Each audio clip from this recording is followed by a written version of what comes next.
Imagine being 23. You've just graduated, the ink on your diploma still drying. The world feels enormous and wide open. You've got plans, maybe grad school, maybe a road trip, definitely a few bad ideas. And then a doctor walks in with an MRI scan that looks like a storm cloud inside your head. Glioblastoma. Terminal. Months left. That was Kim Suozzi, a neuroscience student from Missouri with the kind of curiosity that never turns off. She understood exactly what those scans meant. The part of her brain lighting up in the image was the same part she'd studied in class. Most people collapse when they hear the word terminal. Kim took notes. She wanted to know what dying looked like from the inside, and then she wanted to hack it. At first, she did everything by the book: surgery, radiation, experimental drugs. But the tumor didn't care about textbooks. It kept growing, erasing tomorrows one by one.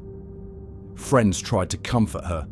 Professors told her she was brilliant, that her research would live on. But she didn't want her work to live on. She wanted herself to live on.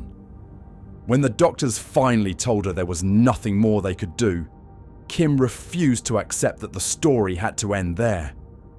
If today's medicine couldn't save her, maybe tomorrow's could.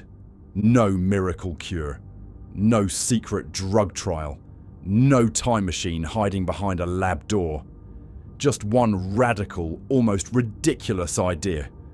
Freeze yourself now and let future science do the rest. It started as a thought experiment, the kind of late-night conversation you have in a dorm after too much caffeine.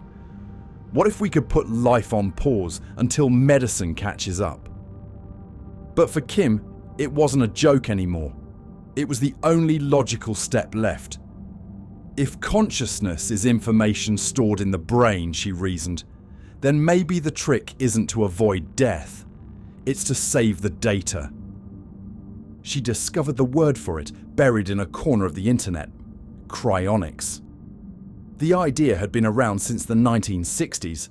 Freeze people at the moment of death, preserve them in liquid nitrogen, and wait for future technology to bring them back. Most people dismissed it as pseudoscience. Kim didn't. She saw a challenge, a scientific hypothesis tested with her own body. Her parents were horrified. Her classmates were stunned. But Kim approached the idea like an engineer. Research first, emotions later. She read papers, interviewed doctors, emailed Alcor, the Arizona Foundation, famous for its cryogenic patients. They answered politely.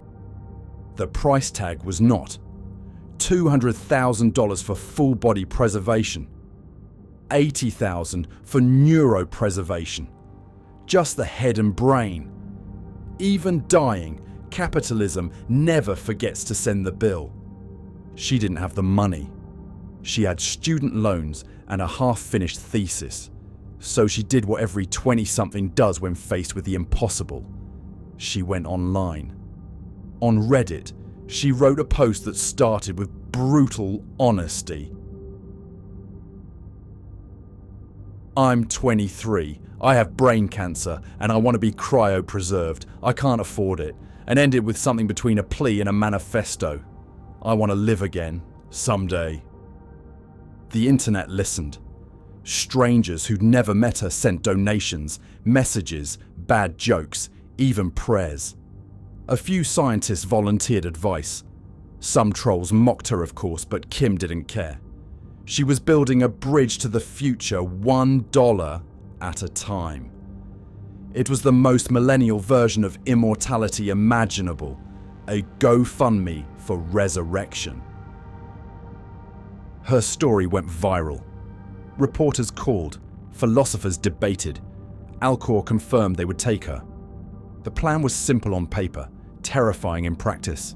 When her body shut down, a team would rush in, cool her brain, replace her blood with cryoprotectant fluid, and store her head upside down in a steel tank filled with liquid nitrogen at minus 196 degrees Celsius. Not exactly a peaceful retirement plan, But it was hers. Kim's boyfriend Josh stood by her through everything. They joked about how weird their love story would sound one day. He helped her record short video diaries, not melodramatic goodbyes, but rational logs of a scientific process. She smiled in most of them, bald from treatment, eyes huge and alive. "I know it sounds crazy," she said in one, "but I'm just giving future me a chance. If they ever figure it out, I'll be there waiting." By late 2012, her health was collapsing. Seizures, exhaustion, pain. But her resolve never cracked. She coordinated the logistics with Alcor herself, right down to the paperwork authorizing her post-mortem procedure. It was morbid admin work, yet she treated it like an experiment. She wanted data, structure, meaning. Hope, after all, is easiest to hold when you give it a protocol. It's part tragedy, part science experiment, part freezer commercial gone too far. And for Kim, maybe the only kind of hope left. She wasn't running from death.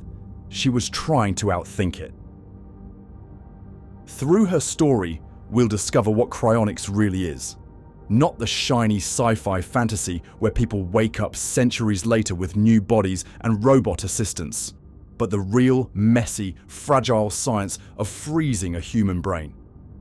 We'll meet the people who believe in it, the skeptics who call it madness, and the engineers trying to turn hope into hardware. This episode will take you from Kim's final months to the laboratories that keep her dream alive. How a dying student used the internet to fund her own preservation. What happens scientifically when a human brain meets liquid nitrogen. And why her decision still divides scientists, philosophers, and ethicists today.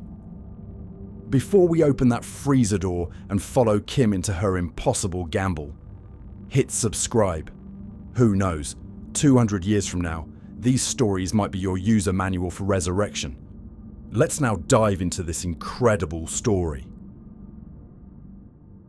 To understand Kim's gamble, we need to rewind half a century, back to the 1960s, the golden age of impossible ideas. It was a time when science seemed unstoppable. Rockets were roaring toward the moon. Computers filled entire rooms but promised to change the world, and optimism was practically a religion.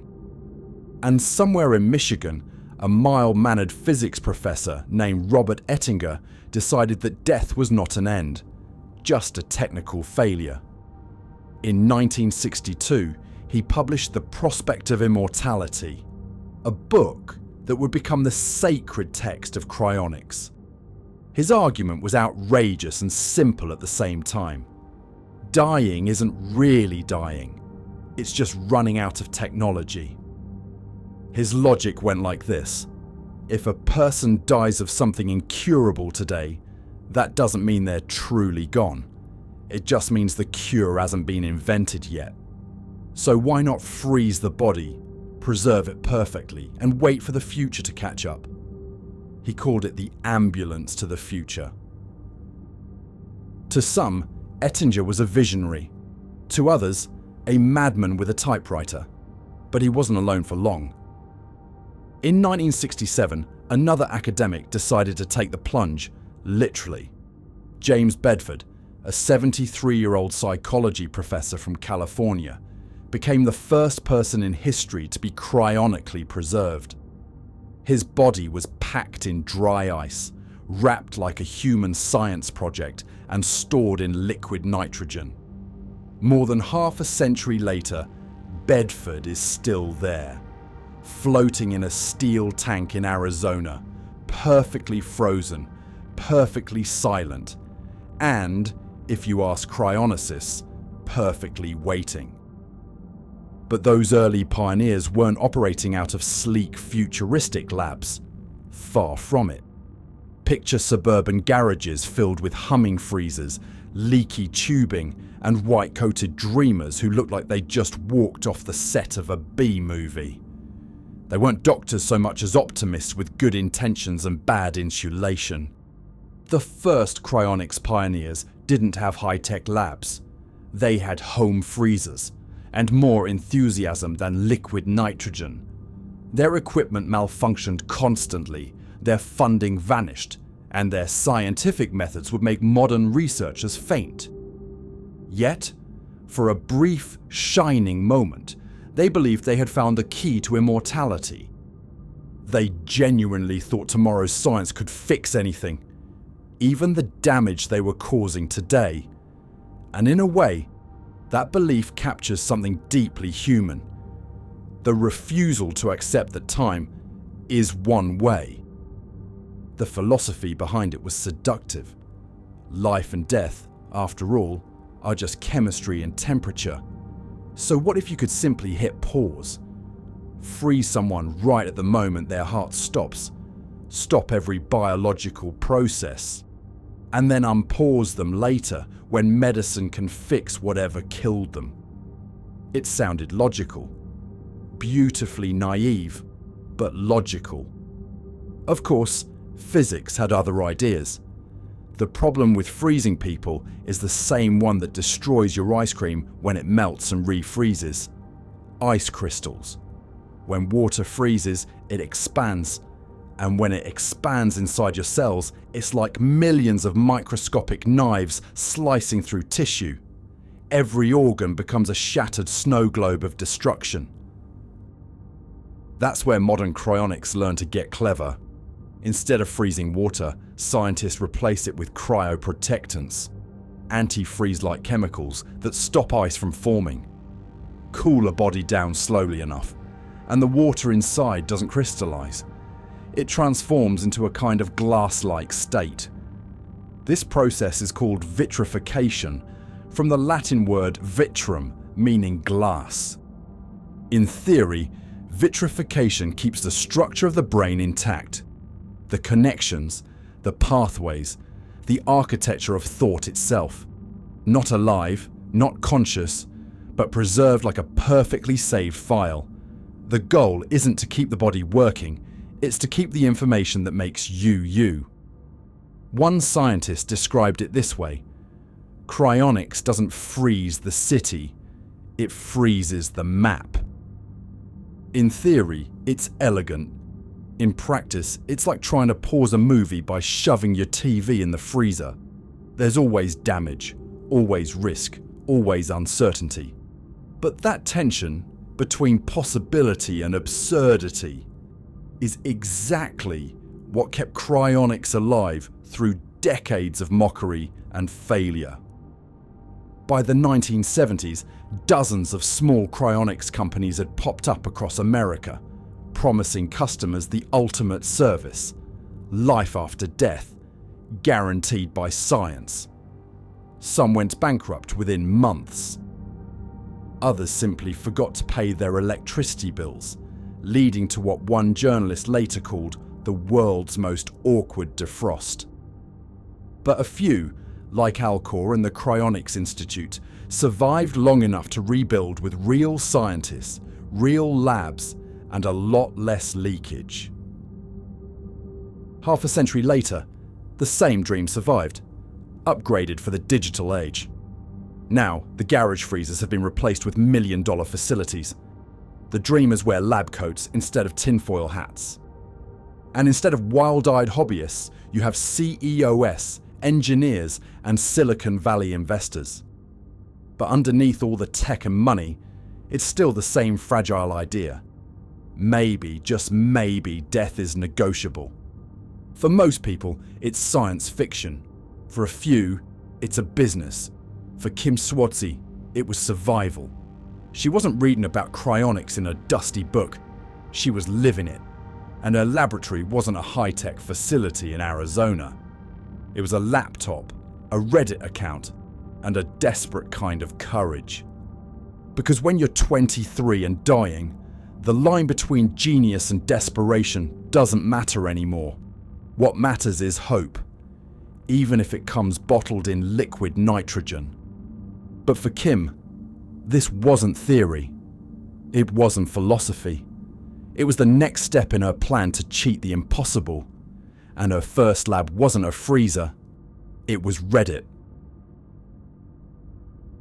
It's 2012. Smartphones are exploding in popularity.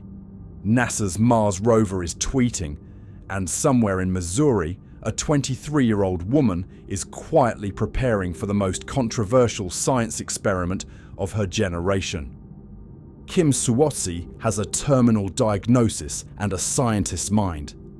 Her tumor is advancing fast, but her curiosity moves faster. She spends her days reading neuroscience papers and her nights scrolling through forums about cryonics. Fikes, a field most people laugh at.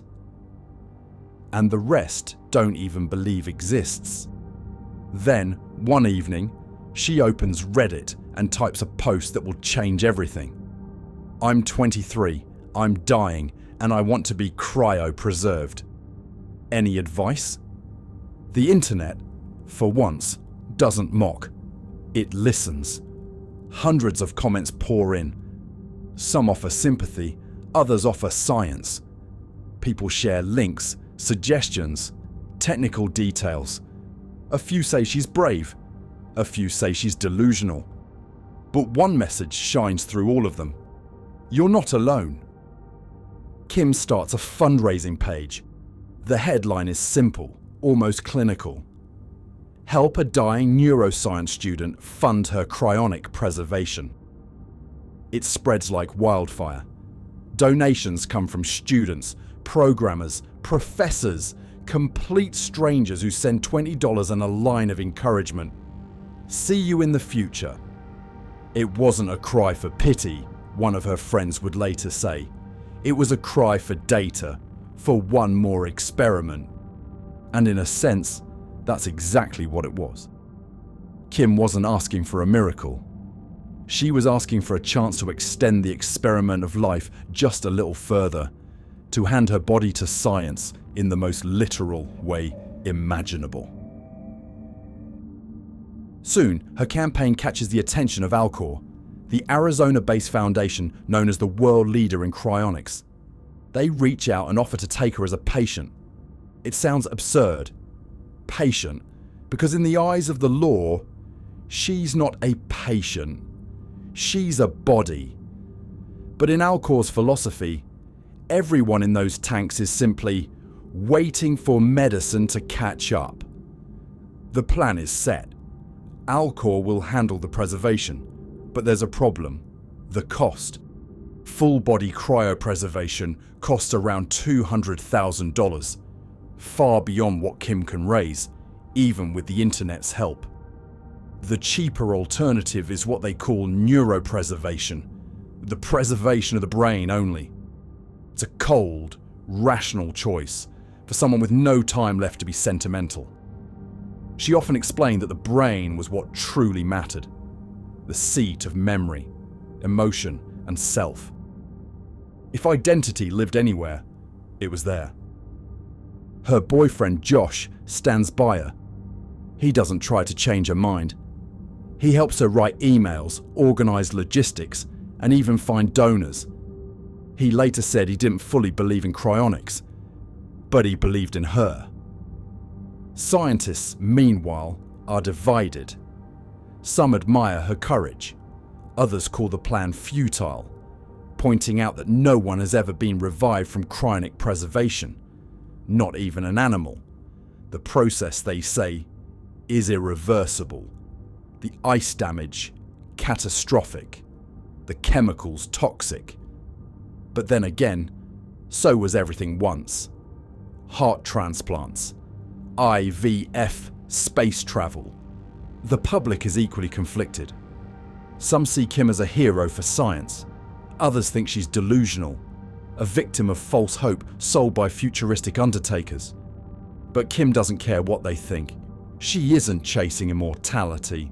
She's chasing possibility. And possibility, for her, has a very specific shape.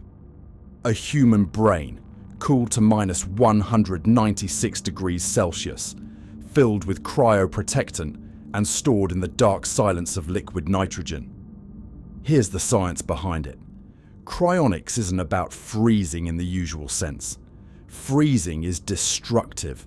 The formation of ice crystals rips cells apart. What Alcor does instead is vitrification, replacing the water in the body with chemical cryoprotectants that prevent ice formation. As the temperature drops, the tissue hardens into a glass-like state, solid but not shattered. The result isn't a corpse. It isn't alive either. It's something in between. A kind of molecular time capsule. In theory, if future scientists can repair the chemical damage and restore the structure of the brain, they could, at least hypothetically, recover the person encoded inside. In theory. In practice, it's much more chaotic. Even the best cryoprotectants are toxic. The brain shrinks and fractures microscopically. The fine wiring of neurons, the very essence of memory, might not survive intact. It's preservation, not perfection. But then again, it's the only game left to play when death has already called your name.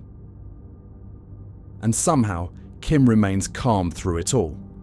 She gives interviews, answers questions, even jokes about her future self.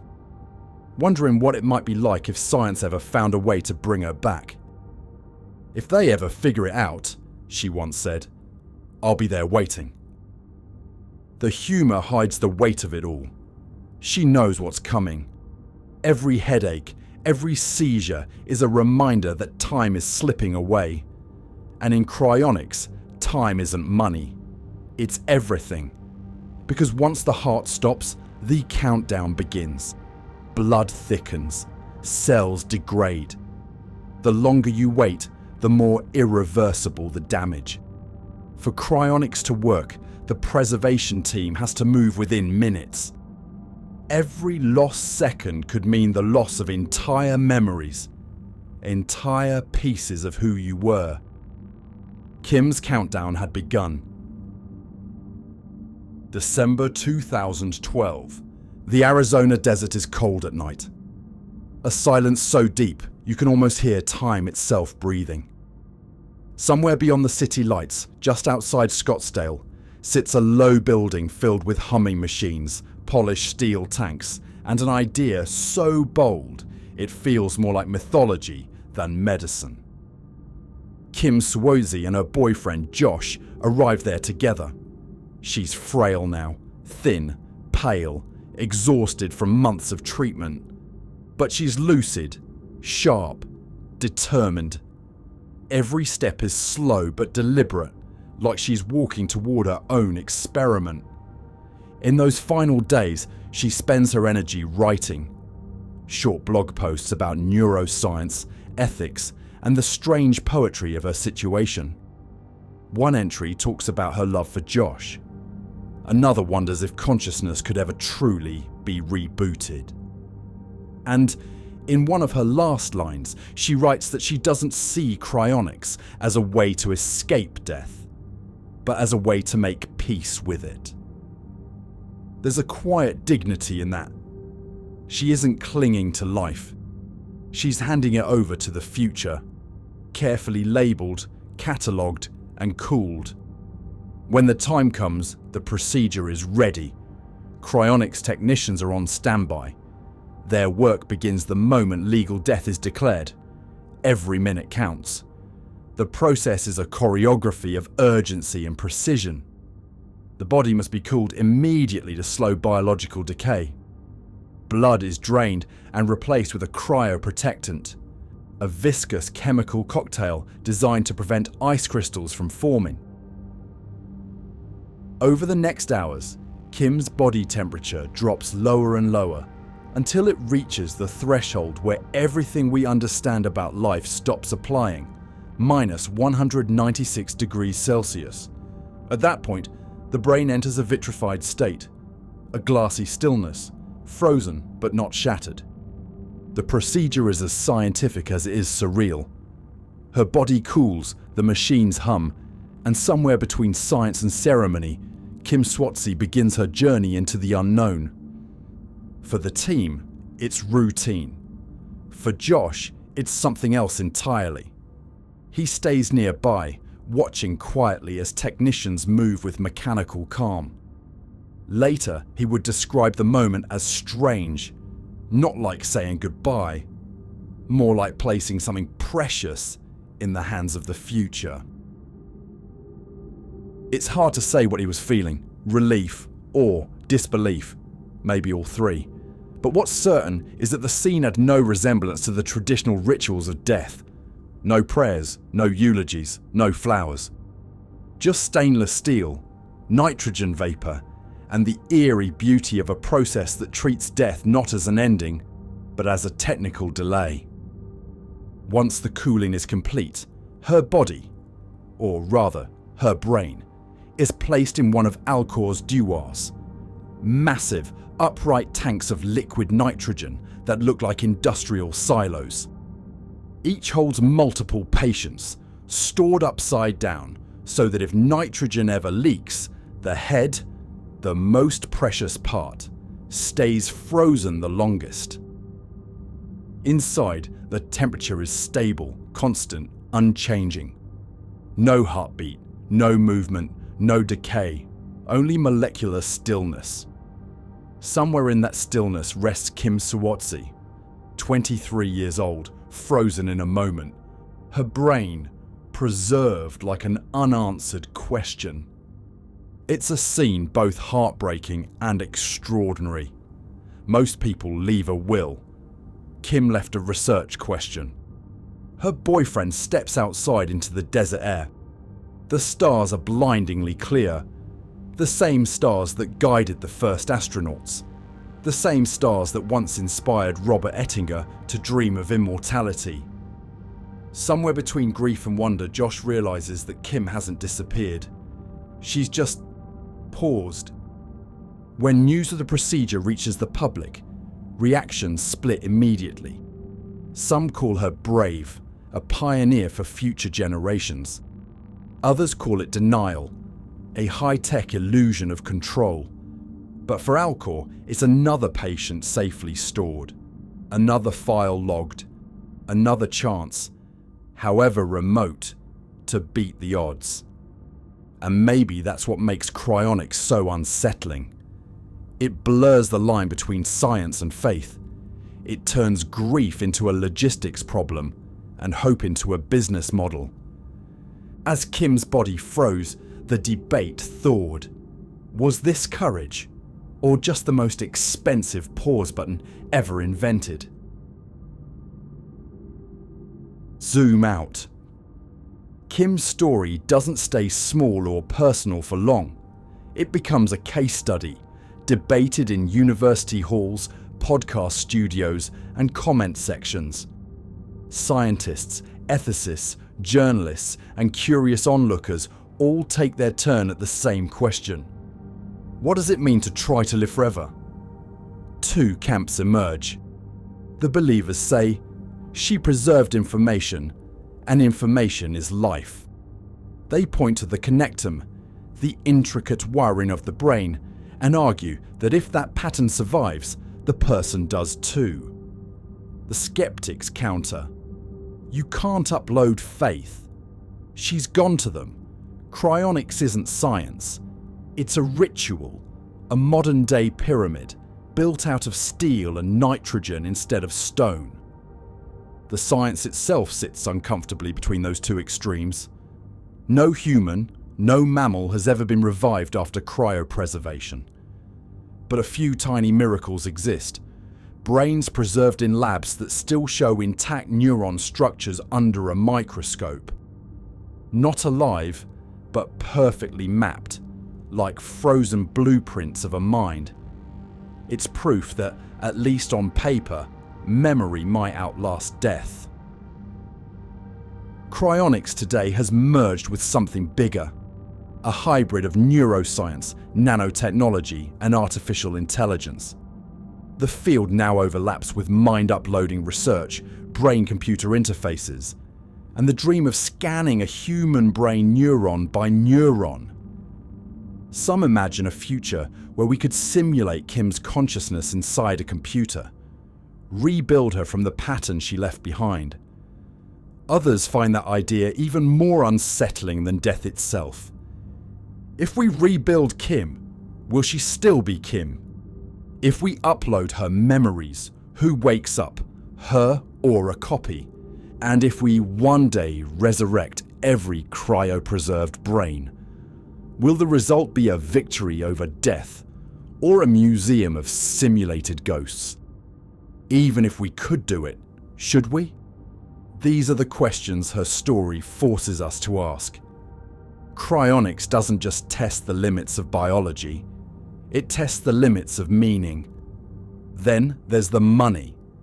Kim raised about $80,000 online through small donations and goodwill. A decade later, Silicon Valley billionaires spend billions chasing the same dream. They fund longevity startups, genetic engineering programs, and private labs promising to reverse aging. The same idea that once belonged to dying dreamers is now a business model. One researcher joked that death is the last market left to disrupt. It's true. In a world where everything can be optimized, death is the final inefficiency. Cryonics started as a nerd fantasy. Now it's a startup, half science, half existential customer service. The ads promise peace of mind and the possibility of revival, but the fine print remains the same: no refunds. For scientists, Kim's story is still debated. Was it brave, naive, tragic? For others, it's something far more poetic. The moment humanity's oldest fear collided with its newest technology. Because maybe Kim's story isn't about science at all. Maybe it's about humanity's refusal to accept an ending. We build rockets to leave the planet, drugs to stretch our years, machines to remember us. Cryonics is just the latest chapter in that same ancient story, the one that begins with a single question. How far would you go to keep existing? And whether or not she ever wakes up, Kim already changed the story. She made the frozen dream human. Somewhere in the Arizona desert, behind an unremarkable metal door, a tank hums quietly in the dark. Inside it, surrounded by mist and liquid nitrogen, rests the preserved brain of a young woman who once refused to die. Not gone, not alive, just waiting. In that stillness lies a paradox, the courage to hope in the face of certainty. Kim Suozzi faced death not with denial, but with design, turning her last days into a scientific hypothesis. She believed that maybe, just maybe, the laws of biology could be paused long enough for the future to catch up. There's something beautifully human in that, this urge to turn fear into curiosity.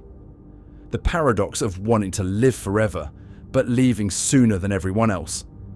The idea that science, at its core, is just organized hope. Maybe she'll never wake up. Maybe one day she will. Either way, she forced us to ask a question most of us spend our lives avoiding. What if death isn't the end? Just a problem waiting for smarter people to solve? When you think about it, cryonics isn't really about cold. It's about warmth. The human warmth behind the madness. The refusal to stop believing that there's always another way. Because for all our logic and technology, that's what defines us. We hope beyond reason. And if humanity ever learns to thaw people back to life, let's hope they bring coffee. It's been a long nap. Kim Suozzi's story isn't about defeating death. It's about refusing to stop asking what comes next. She didn't run from the end. She faced it with science, with hope, and with that strange kind of courage only humans seem capable of. The courage to believe that tomorrow might give us another chance. Kim's case remains one of the rarest in the world. Most people who end up in those tanks aren't young students chasing a last spark of hope. They're millionaires buying a ticket out of time. For them, cryonics isn't a desperate act of faith. It's a business plan.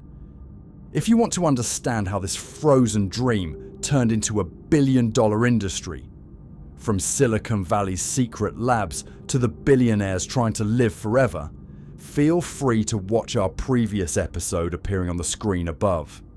It's bold, absurd, and 100% real. What about you? Would you take the same bet against time? If you knew the end was near, would you dare to freeze your story and trust the future to finish it for you? Tell us what you think in the comments, and we'll see you soon for another wild ride into the strangest corners of science.